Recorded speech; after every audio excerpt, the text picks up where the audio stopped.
Hey, seventh graders, this is Mrs. K. Unfortunately, one of the things that you miss by not being at school is getting a chance to handle some small animals. So I'm bringing the small animals to you. The first one I want to show you is our rat. And these are animals that we've used for like our small animal care class. This is Mr. Radis, and he's pretty calm, pretty tame. Pick him up here. Oh, you can kind of see him a little closer. You're not through his cage. Actually, he's a little scared. So I'll just let him walk around a little bit. And he's behind actually a bird cage. The bird I would not have let you handle just because his wings are not clipped. So he could fly away pretty easily, but he's a parakeet. Our rat is just a normal like lab rat, pet rat. It's not the same as a wild rat. He just got into some feathers there. So Radis is his genus species name.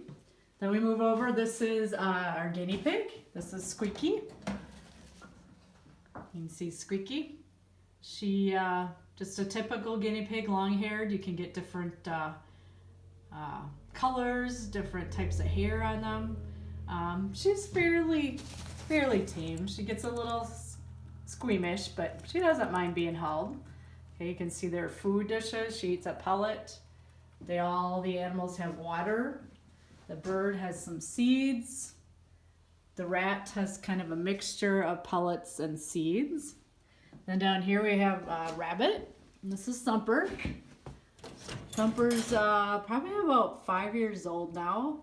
And she's a Netherland dwarf mixed with some other species because she's just a little bit too big for a Netherland dwarf. Okay. She also eats pellets. You noticed a little blood on her dish. She caught her nail on her cage one day. That happens every now and then. That bleeds just a little bit. You can see her water. Notice different types of cages here. You know, she's in a wire cage. A little bit in the back there, a board that she can sit on to get off the wire so she doesn't get sore hocks, what we call it.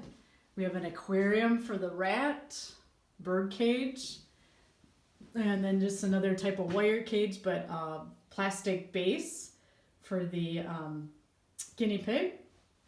See, Mr. Radis is still over there. I'll let him stay out a little bit. He gets to walk around. And then the other one I would have brought in would have been a chinchilla. And this is their cage, fairly large. You can see that they're chewers. If you look at the boards, they've actually done a lot of chewing. So we have 5 in here. No babies at this time. I just sold a baby a few weeks ago. This is Dusty. He's the dad. I do not have the original female that I had gotten.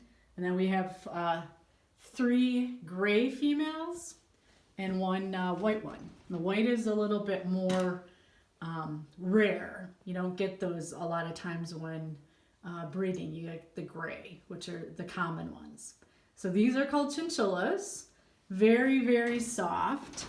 They're a little bit skittish. They don't like being held if you don't handle them a lot. The one that I sold, Lulu, which I brought her in for first semester, she was a lot calmer than some of these guys. She was held a lot more. So, but notice they're almost kind of look like a cross between a rabbit and a squirrel, but they're not. They're chinchillas. They're their own particular species. Have a very, very soft fur coat. Have a nice fur. In fact, they've used those for fur coats, chinchilla fur coats, but you would need several of them. And these actually are native to the Andes Mountains. So they prefer actually cooler temperatures. They don't like really hot temperatures. So I have to make sure I cool it down in here in the summer so they don't overheat. But these are chinchillas. Like I said, they're very much chewers. They like to chew. They're a nocturnal animal. They're more active at night. And they can be a little Little tricksters. They like to try and get out, especially Dusty, the male, the father of all of them. So, all right. So those are a few small animals I wanted to show you. Since our last unit was on kind of some exotics, I don't have any of those to show you except maybe a donkey. But did want to show you some cats. So we've got cats too. You know, we talk about companion animals.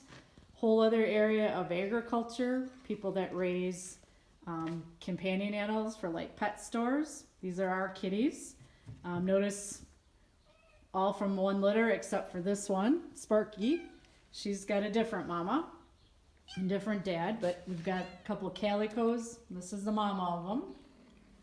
I also want to show you a dog. And you'll see why when we get to your last assignment. Okay, so here's like our dog. This is Lily, one of them. Not sure where Copper is, the other dog. And then the last thing, just show you quick, is when we talk about other species. I know horses were considered part of the livestock, but we've got a donkey, which I would not have brought into school. And then also our pony Dolly, she's a Shetland pony. So just give you a view of some of the other ones. The small animals, like I said, they're kind of part of a small animal lab. This is where they're kept now. I do not keep them at school except for a couple days when I bring them in for the small animal class. So this is kind of how it's set up now as a lab. And they stay here with me until they come to school for a couple days. So the project I'm going to have you do is you're going to pick either what's considered the exotic livestock species or a small animal, and you're going to do a little report on one of them. So I will put that out more in the written part of Google Classroom. So look for that there. It'll explain what to do and what to include. Have a good day.